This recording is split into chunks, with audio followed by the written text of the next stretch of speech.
बसंत पंचमी का पर्व 14 फरवरी को संगम नगरी प्रयागराज में लगे माघ मेले में भी पूरी आस्था और श्रद्धा के साथ मनाया जाएगा। इस मौके पर लाखों की संख्या में श्रद्धालु त्रिवेणी की धारा में डुबकी लगाएंगे, मां सरस्वती की पूजा अर्चना करेंगे।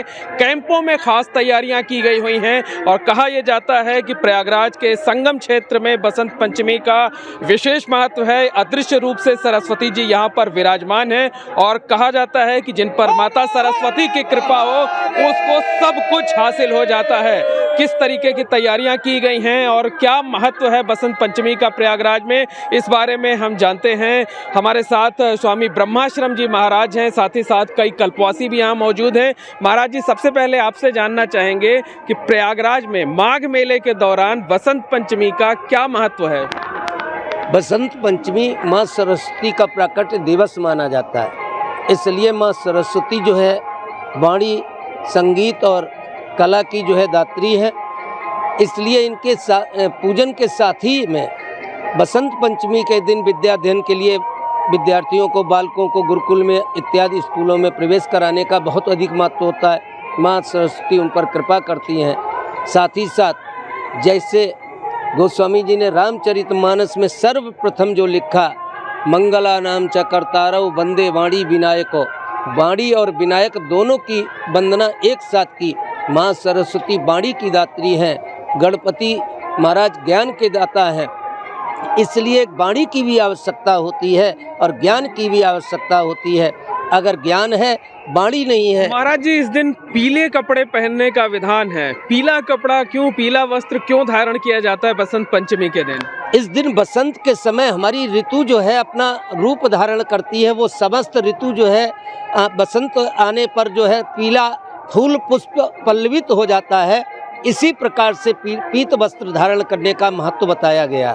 जिस प्रकार से ऋतु अपने आप में परिवर्तित होती है, पीत वस्त्र, पीत फूल जो है फूलते हैं, तो पीला वस्त्र धारण करने का बहुत अधिक महत्व होता है। साथ ही साथ इस दिन जो है यज्ञोपवीत संस्कार भी जो है कराने का बहुत अधिक महत्व होता है। और इस प्रयाग के क्षेत्र में लाखों हजारों ब्राह्मणों को द्विज बनाया जाता है यज्ञोपवीत पहरा। महाराज जी, बसंत पंचमी पर त्रिवेणी स्नान के लिए बड़ी संख्या में श्रद्धालु पहले से ही आने लगे हैं।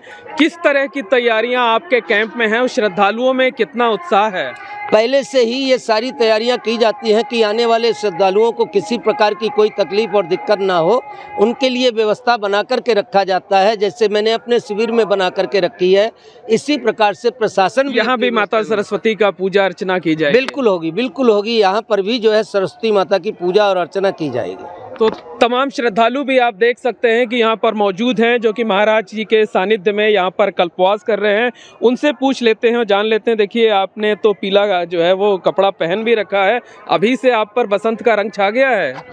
गुरु जी की कृपा है, गुरु जी की ही कृपा है। अच्छा, देखिए और भी लोग हैं, आप बताइए कि क्या तैयारियां हैं बसंत पंचमी को लेकर? पूरे पंडाल में, पूरे परिसर में बसंत की खूब अच्छी तैयारी है। महाराज जी की कृपा से बड़ा अच्छा कार्यक्रम होता है और पूरे श्रद्धालु जो यहाँ इनके यहाँ कलबासी महाराज। कुछ भजन कीर्तन भी होगा क्या इस मौके पर? नहीं, भजन कीर्तन होगा, पूरी तरह यहाँ अनुष्ठान चलता रहता है और उस दिन यहाँ कथा वार्ता सब चलती रहती है। महाराज जी कुछ 2-4 पंक्तियाँ सुना सकते हैं क्या आप सारे लोग मिल करके? किस ये बसंत पंचमी पर या माँ गंगा की महिमा पर कुछ 2-4 पंक्तियाँ माँ गंगा पर सुना देता हूँ। जी जी, सुना दीजिए। सब लोग साथ देंगे। हाँ। गंगा मैया धीरे बहो, मेरे रामा जी उतरेंगे पार। गंगा मैया धीरे बहो मैया, धीरे बहो मैया, धीरे बहो। चारों भैया जी, सीता मैया जी उतरेंगी पार।